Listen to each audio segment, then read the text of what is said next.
Alors, nous en sommes à notre 4e capsule, messieurs, dames. Jusqu'à maintenant, je vais reprendre ma feuille. J'ai utilisé les rapports trigonométriques pour trouver des mesures d'angle à partir de côtés. Je vous rappelle quelque chose, j'ai peut-être pas mis assez d'emphase quand je l'ai expliqué jusqu'à maintenant. Pour l'instant, le sin, le cos, le tan, ces 3 outils-là, on les utilise exclusivement avec des triangles rectangles. Donc, ça fonctionne si et seulement si j'ai des angles de 90 degrés dans chacun des triangles, sinon, ça ne s'applique pas du tout. Oubliez-le pas. Donc là, on va y aller pour quelque chose d'un petit peu plus facile, à mon avis, c'est de trouver des mesures de côté quand, dans un triangle, j'ai seulement qu'un angle et un côté. Donc, je fais par exprès pour reprendre la même feuille, OK? Pour que tout le monde puisse bien se situer. Donc, par exemple, dans mon triangle ici, j'ai mon angle droit ici. On avait déjà mesuré que cet angle-là mesurait 36,87 degrés. Fait que je vais faire semblant que je connais seulement qu'un côté. Supposons que je connais seulement que le 3, mais que je ne connais pas le 4 et que je ne connais pas non plus le 5. Donc, voici la façon dont je vais procéder pour trouver la mesure de ces 2 autres côtés-là. Fait que je regarde. Donc, je vais aller mettre mon doigt vis-à-vis l'angle que je connais. J'en connais seulement qu'un. Je le sais que je connais le 90 degrés, mais cet angle-là, avec sin costan, je ne travaille pas directement avec lui, comme je l'ai déjà mentionné dans la capsule numéro 1, je pense. Je place mon doigt ici. Par rapport à mon angle, OK, j'ai seulement qu'un côté que je connais. Je connais le 3 qui est opposé. Ça, je vais l'appeler le côté X et lui, je vais l'appeler affectueusement Y. Je vais commencer par X. Donc, par rapport à mon doigt, je connais l'opposé et je cherche l'hypoténuse.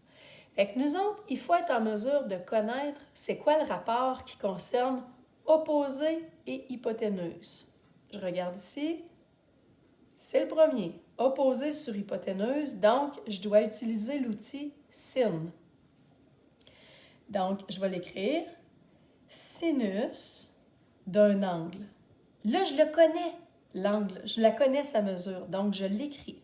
Sin de l'angle qui mesure 36,87 est égal à opposé 3 sur hypoténuse X. Bon. Alors, là, on revient un petit peu en secondaire 2, où est-ce qu'on on travaillait avec les proportions, puis il fallait trouver un X dans un des 4 termes. Ce que je suggère à cette étape-ci, même si c'est un peu bébé lala, là, pour être plus prudent, je vais aller mettre ça sur 1. Fait que là, on voit très bien, on se replace en secondaire 2, là, quand il fallait trouver un X dans une proportion. Pour trouver la valeur du X, mettons, ici, je faisais ça fois ça divisé par ça. Donc, c'est exactement ce que je m'apprête à pitonner. Je vais aller, sur ma calculatrice, je vais aller faire 3 fois 1 divisé par, puis là, ça dépend des calculatrices. Moi, je vais le mettre entre parenthèses. Divisé par sin de 36,87. Je le pitonne. Donc, 3 fois 1 divisé par sin. Là, je ne fais pas sin à la moyenne, j'utilise directement sin. Sin de 36,87. Là, je vous avertis tout de suite, la réponse n'arrivera pas juste. Normalement, on le sait, ça devrait donner 5. Sauf que, étant donné que ici, mon angle est arrondi, bien, je ne pourrais pas arriver directement à 5. En arrondissant, on va arriver à 5, mais là, on ne pourra pas. Je pèse sur Enter. Vous voyez la réponse. La réponse me donne 4,999. Donc, on voit très bien qu'on peut arrondir à 5. Voilà, j'ai trouvé la première mesure d'un côté en utilisant le rapport sin. Je vais tout de suite aller faire un deuxième calcul pour trouver la valeur de Y. Je me place ici, OK? Fait que là, je sais que ça mesure désormais 5. Soit je reviens en troisième secondaire puis j'utilise Pythagore, parce que là, j'ai 2 mesures de côté. Fait que je pourrais utiliser ma relation Pythagore pour trouver la valeur de y. Mais là, vu que c'est pas ça qui est à l'étude, je vais continuer dans mes rapports trigonométriques. Donc, par rapport à mon doigt, je vais regarder ce que j'ai comme mesure. Je vais faire semblant que je n'ai pas mon 5. D'un coup que je me sois trompée, que ce ne soit pas la vraie mesure, tu sais, je vais jouer safe, là, puis je vais aller utiliser ce que je connais avec certitude, c'est-à-dire le 3. Donc, par rapport à mon doigt, j'ai opposé 3 et je cherche adjacent Y. Donc, il faut que je trouve c'est quoi mon rapport trigonométrique qui a rapport avec opposé et adjacent.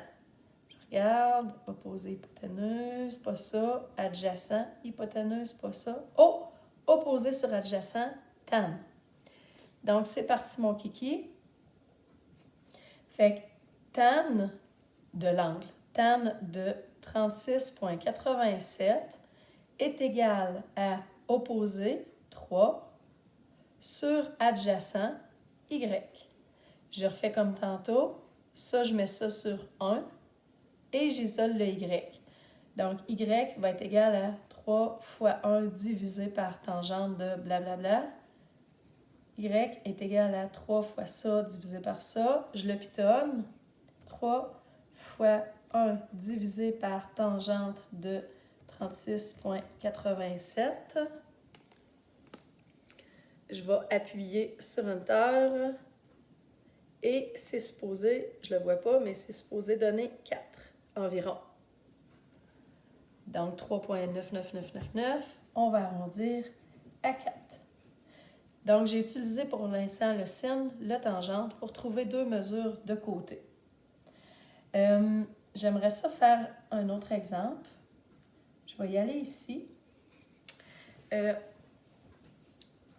je vais me forcer, là. Je vais aller utiliser la mesure de cet angle-là.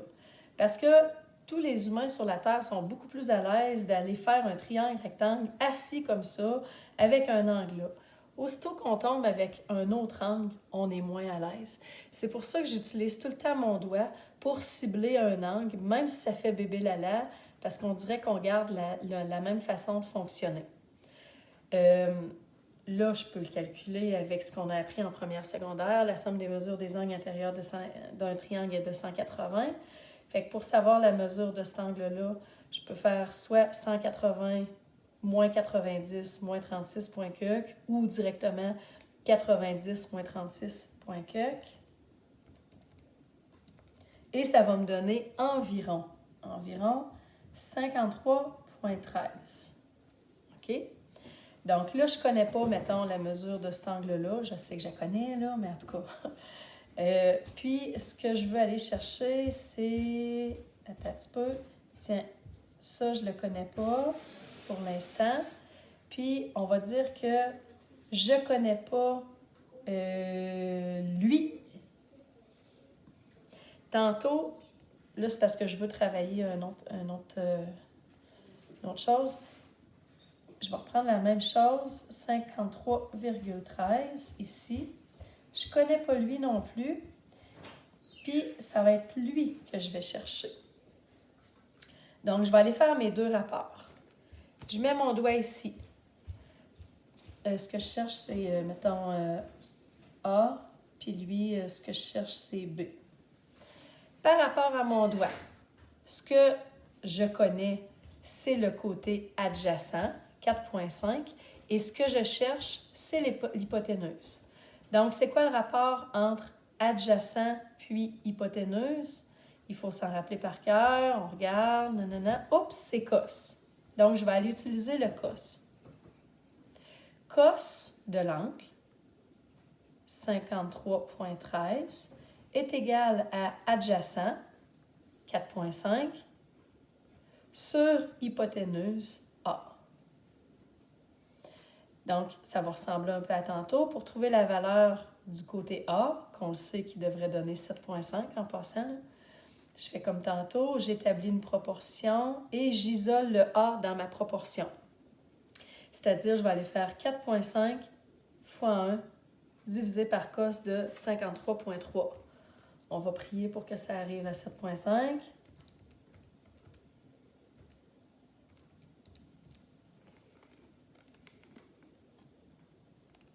Donc, on voit que ma réponse est de 7,5 en arrondissant pour les mêmes raisons que j'ai expliquées tantôt. 7,5. Je vais aller faire un rapport semblable ici. C'est juste qu'au lieu de chercher l'hypoténuse en ayant la cathète ici, là, le côté adjacent, c'est le contraire. C'est-à-dire que j'ai l'hypoténuse, mais je ne connais pas la mesure du côté adjacent, la petite cathète ici. Fait que le seul angle que je connais dans mon triangle rectangle, je le rappelle, c'est mon 53,13 degrés. Je mets mon doigt ici. Par rapport à mon doigt, qu'est-ce que j'ai? J'ai l'hypoténuse, puis je cherche l'adjacent. Donc, c'est quoi l'outil que je vais aller utiliser? Ça prend adjacent puis hypoténuse. Je regarde. Ça n'a pas rapport. Ça n'a pas rapport. Yes, encore le cos. Adjacent sur hypoténuse.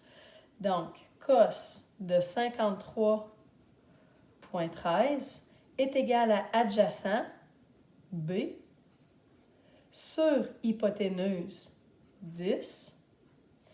Je refais ma proportion. Je mets ça sur 1.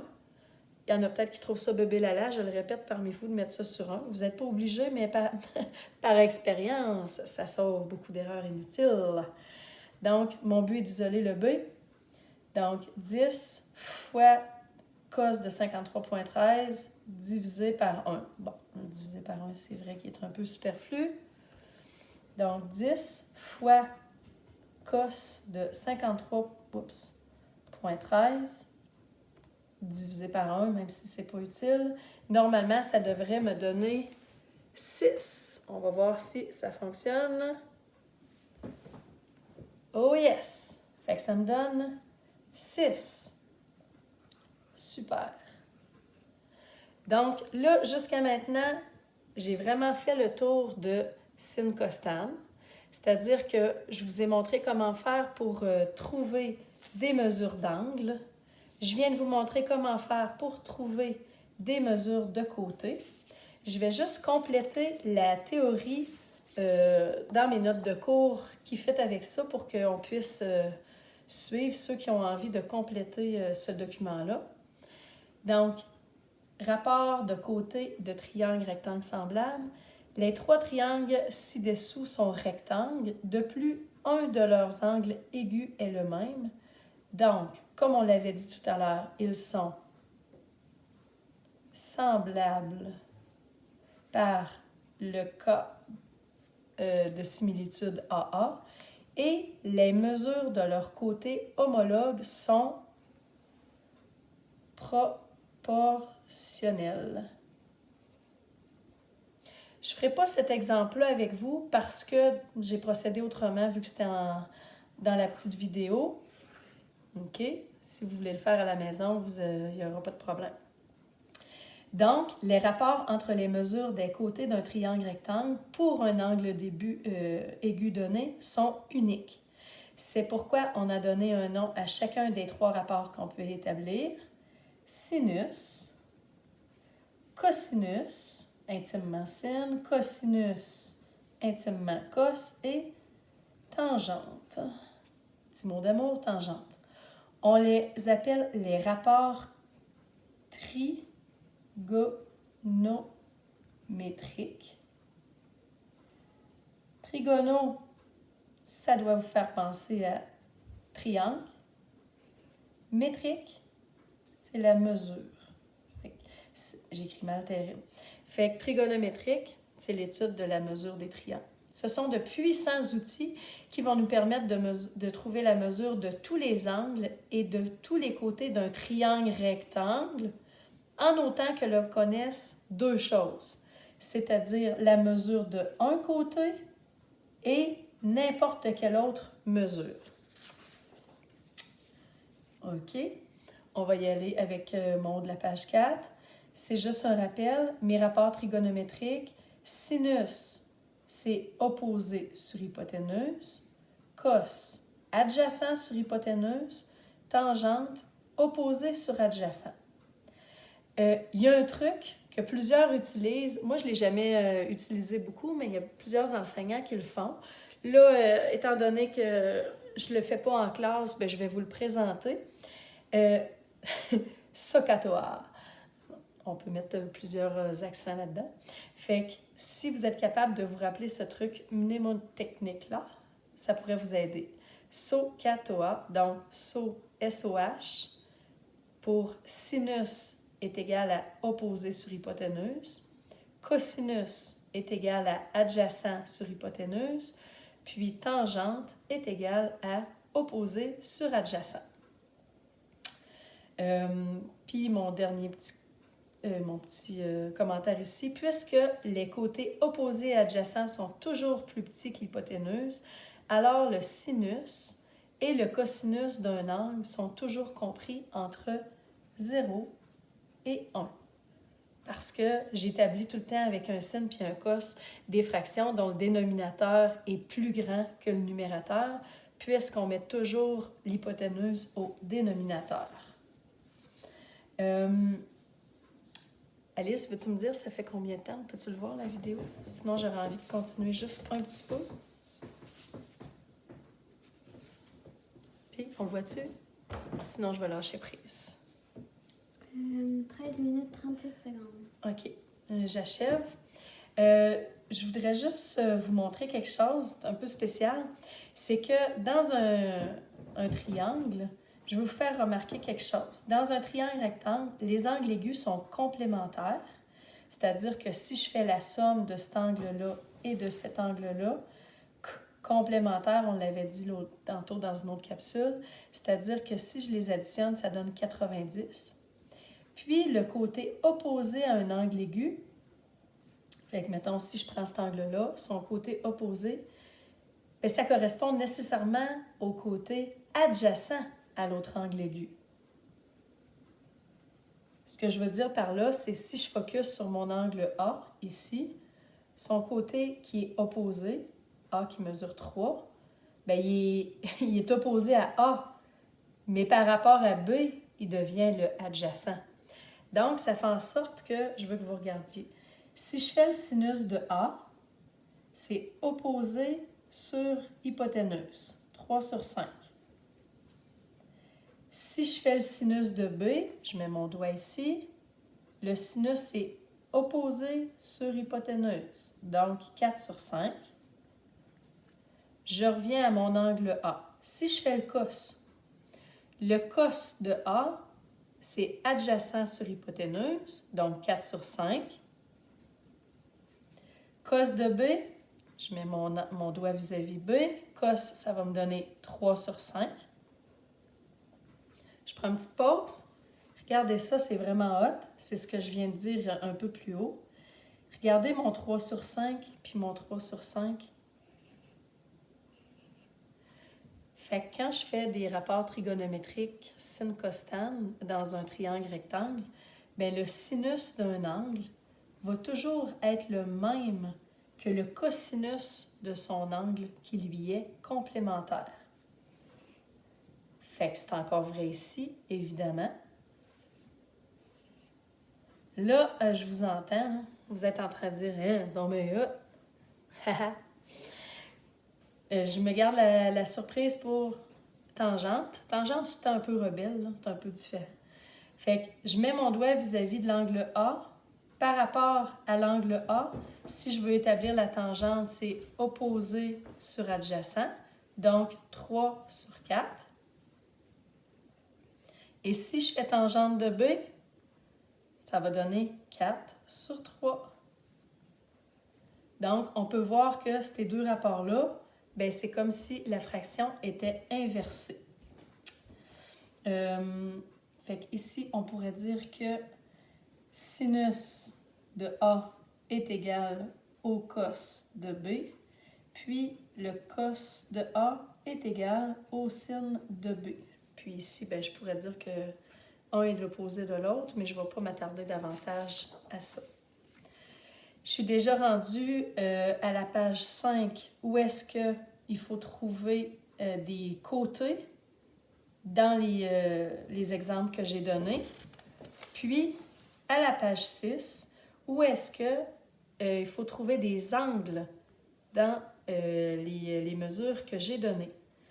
Fait que moi, je vais vous encourager à faire ces exercices-là, si ça vous intéresse. Puis, je vais vous poster la réponse de ce que ça donne, ou encore, ceux qui le font, faites-le, prenez une capture d'écran de ce que vous allez avoir fait, envoyez-le moi, puis je vais vous le corriger avec plaisir, messieurs, dames. Donc, ces capsules viennent de clore la première section, le premier gros bloc, un des plus importants de toute notre étude sur la trigonométrie, parce qu'à partir du prochain cours, on va tomber dans une autre sorte d'outil que je vais vous donner. Fait que je vous remercie vraiment beaucoup d'avoir pris le temps d'écouter mes capsules. Je vous rappelle juste que ça me manque de vous l'enseigner pour de vrai. Fait que beau travail, Madame Julie est là pour vous. Ah, ça va fonctionner? Bon, fait que je vais leur dire merci d'être là. Je m'ennuie de vous autres. Beau travail. Puis je vais vraiment être là pour vous donner du temps, pour vous aider. Je vais toujours être là pour vous autres. Vous avez juste à m'écrire et à me poser toutes les questions que vous voulez. Je vais être là pour vous. Merci, messieurs, dames. À la prochaine capsule.